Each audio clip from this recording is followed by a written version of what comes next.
Greetings and salutations, Meg Wizard79 here with another episode of Skyrim. So, after a few little detours, minor procrastination here and there, we are finally going to begin the Dawnguard expansion. Now, as I've said before, I have never done this DLC before, so this is completely new water to me. Like, there will be mistakes, there will be raging, there will be minor disappointment, depending on how it turns out. But, I don't know, I mean, so far,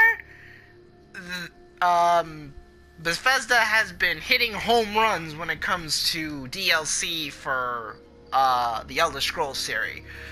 Starting off with, Tribunal and Blood Moon. You know, they were a little rough and a little, they had their minor issues here and there. They had some game-breaking glitches, of course. It's Bethesda we're talking about. But they were still incredible, fun, and I highly recommend them. Those were the original DLCs, and mind you, this was before they started implementing DLCs as, software as opposed to hardware. Because back in the old days, back when I was in high school, yeah, you had to literally buy separate discs to install onto your console and whatnot, so that your game could actually play it. It was hilarious. I loved it. It was great. Opened a whole bunch of doors and stuff in the sense of like, okay, I'll just buy this, and then I'll return it back to the store and get my money back. And it's like, yeah, win-win for me, right? I got a game and virtually paid nothing for it because I returned it, and like, oh boy. On some level, I am glad that they decided to do it in terms of software as opposed to hardware, just because it just completely hosed the retailer. But, is what it is. But anyway, so, as you can see, I have my house Carl, Mr. Gregor, with me still. But you'll also notice that, I've decided to, upgrade his, weapon. Yep, that is... Your eyes do not deceive you. I have given him the Dwarven Hammer Valendrum, which is just gonna make him an absolute bastard. Not only does it absorb 50 points of stamina every time he swings, so essentially he can swing forever. There's also the fact that I upgraded it, so it is now a flawless Valendrum. So it does based on my skill tree, it does 35 points of damage. For him, it could probably do maybe even higher. I don't know. I don't know his actual numbers, but yeah, I have nothing but the greatest hopes, and yeah, this is gonna be fun. So yeah, for the most part, I'm thinking of having Gregor just follow us around, at least for the Dawnguard expansion. I don't know if I'll keep him in regards to the Dragonborn expansion, just because, it's a much more personal thing, so I figured it would make more sense for, my character to go solo in that regard, because I feel anyone else would just get annihilated. But, we'll see. For the most part, though, I am liking Gregor. He's turning out to be much more fun than I expected. But yeah. But in any event, after, with that long intro out of the way, let's get started. So, now, I don't necessarily have to talk to this guy if I'm correct, because this is just saying find out about the Dawnguard. But I already do have the quest right here. It's like speak with the Dawnguard leader, and it's telling me to go all the way over here on the other side of this mountain range of the rift. But, as I've said, I've never played this before, so this is completely new to me, so I feel that I probably should talk to him first, just to get the, proper experience, I suppose. But, yeah, let's get started. Yeah? You change your mind? The Dawnguard could use somebody like you. We're vampire hunters. We search out and destroy those blood-sucking scum wherever we find them.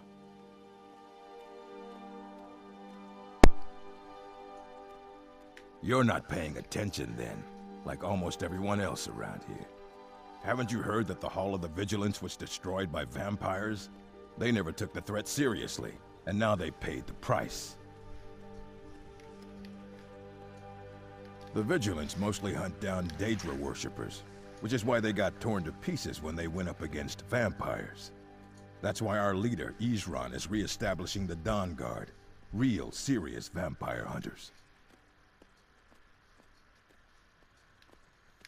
Ha! Isran's going to like you.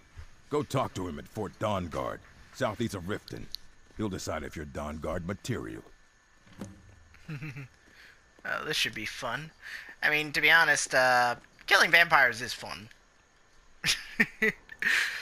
Just because they tend to have, like, pretty good loot and also the ability to, I mean, sorry, not the ability. What I mean to say is, like, they're, this is kind of far away, but, we'll just go from here. But yeah, I don't know, I just kind of like killing vampires, in these games, just because, they're one of the more funner fights, just because they have so many abilities at their disposal. You know, you have to be careful not to get too close to them, otherwise you'll end up getting, infected. If you get infected, it's a bad thing, and, never noticed that before. Anyway. Oh, if memory serves, I think, yeah, that should be, that house over there is actually tied to, well, I mean, I wouldn't really so much as call it a house, as it's just more of a, well, in any event, that's kind of tied to a quest that's tied to a person in Riften. I mean, I might do it, you know, like, just to break the monotony at some point, but we'll see. For the most part, I do just want to focus on the expansion for now. Maybe after the expansion, I'll go do that. Yeah, this mountain's kind of in my way. Anyway, but yeah, essentially, like, I don't know, I just kind of like killing, vampires. They're just, they have a lot of, Gregor, where are you? Oh, there you are. They're just like a very interesting fight. Just because of, damn it, I'm stuttering like a moron. Essentially, they're just a more dynamic fight, just because they have much more. They have more tools at their disposal. I'm warning you, back off. Oh, she's probably talking to that deer. She's a poacher.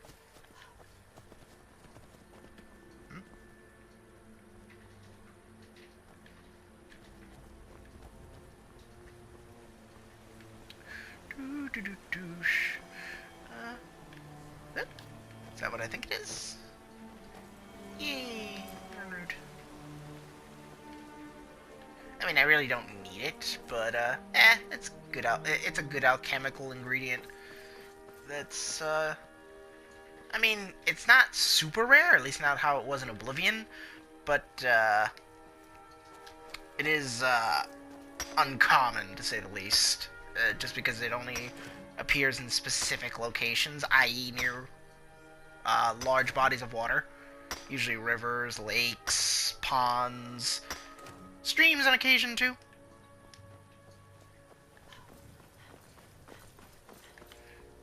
Actually, I think it also, I think it's one good, yeah, it does have two good applications, which is resist magic and invisibility. So if I mix it with vampire dust, it's actually quite powerful. Really? Really? You seriously want this? Dude, you have no idea who the heck you're screwing around with. You're for sure.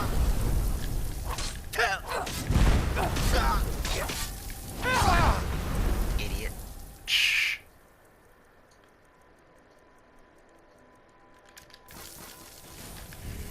Thank you, Gregor. Once again, you have proven that. Ooh, ho, ho, ho, hello. Wow, this guy was well equipped. Speaking of well What is it, equipped, Thane? I'm kind of getting into What's the habit mine's of yours, Thane. giving him potions, just because I don't tend to use them, and you can take that. And since I never use stamina potions, guess someone ought to use them. Anyway, let's see. I'm almost there, right?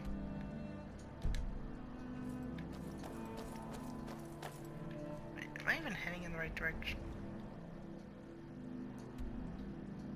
Oh. Hang on. I think I might have passed it. If I recall, I think I have to go through like some kind of cave entrance or whatnot to get in there, because it's sort of separated from the war. Ah, here we go. Yeah, I did pass it. Yep, you gotta go this way. Because technically, you know, like that's in its own sort of zone. Like this wall over here, you see, pretty much, yeah, as you can see, pretty much anything beyond this point technically doesn't exist inside the normal game, if you will. It's, you know, it's like one of those out of bounds zones that it just, you know, the game will literally not let you cross. Except in this situation, because, you know, they programmed it in here. But yeah, this is all super unique to this zone, as you can tell. Oh, hey there. You here to join the Dawnguard too? Truth is, I'm a little nervous. I've never done anything like this before. I hope you don't mind if I walk up with you? Hey, don't tell Isran I was afraid to meet him by myself. Not the best first impression for a new vampire hunter, I guess? That's cute. That is very cute. I have to say, this is actually quite gorgeous. You know, believe it or not, this type of phenomenon is not that uncommon. You know, the fact that, you know, like, that waterfall, you know, that running water is actually freezing, happens at Niagara Falls more often than you think it does.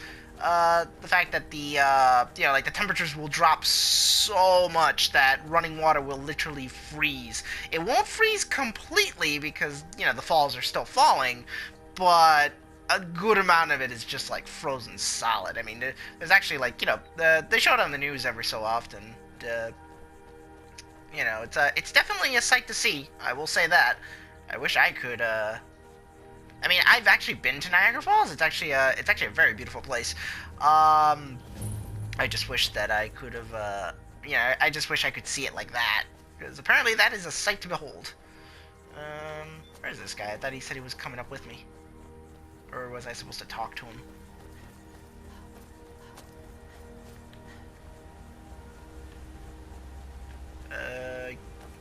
Guess he ran up ahead of me? I don't know. Looks like he just disappeared. Whatever.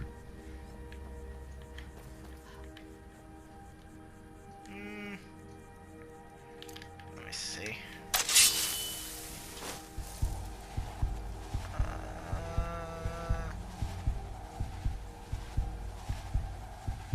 Where did he go?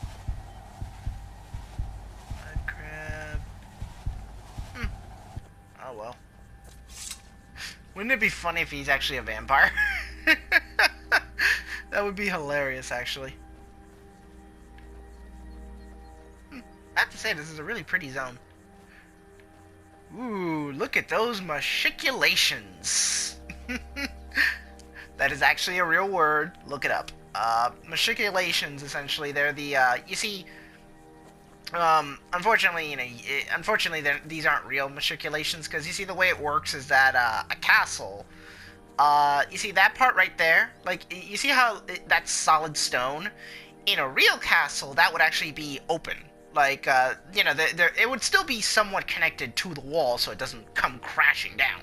But, yeah, like, these ridges right here, they would actually be completely hollow, so if you came up to the castle thinking that you're safe from archers, nope, you're actually right under them, and it's actually 10 times easier for them to actually kill you, because they're aiming at your noggin, and just completely and totally wasting you. But yeah,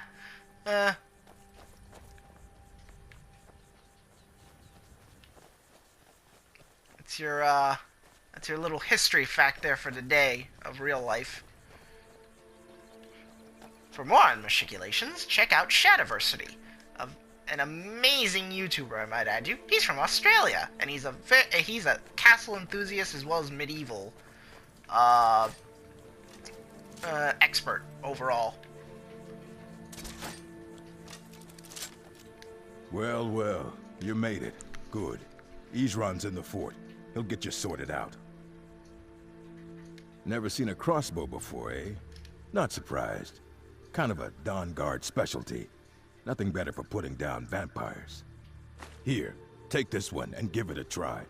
You'll want to get to know how to use it if you really plan to join the Dawnguard.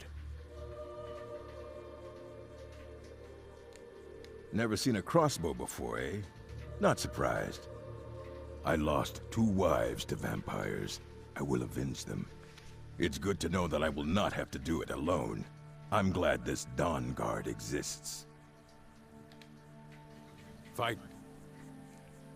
Alright, let's check this thing out, shall we? Alright, here are the bolts. And here's the... Oh boy, man, this thing takes me back. For those of you who do not know, crossbows are not unique to Skyrim. Crossbows existed in Morrowind. They were actually they were, you know, just they still used your archery skill, you know, so if you were good with a normal bow, you were good with a crossbow. The difference between a crossbow and a bow in real life as well as in a game is the fact that basically a crossbow is more intended for short, how do I put this, like, well, actually it's not really, believe it or not, you can actually get some pretty decent range with the crossbow. The difference is just impact because of the torque here. Because you see, a crossbow, you know, there's 2 ways of doing it. You can either mechanically tighten the bow, or, you know, the string right there, or you can do it manually. You see that sort of like, what do you call it? Like, I guess for lack of a better term, that horseshoe at the tip of my bow right there. Like,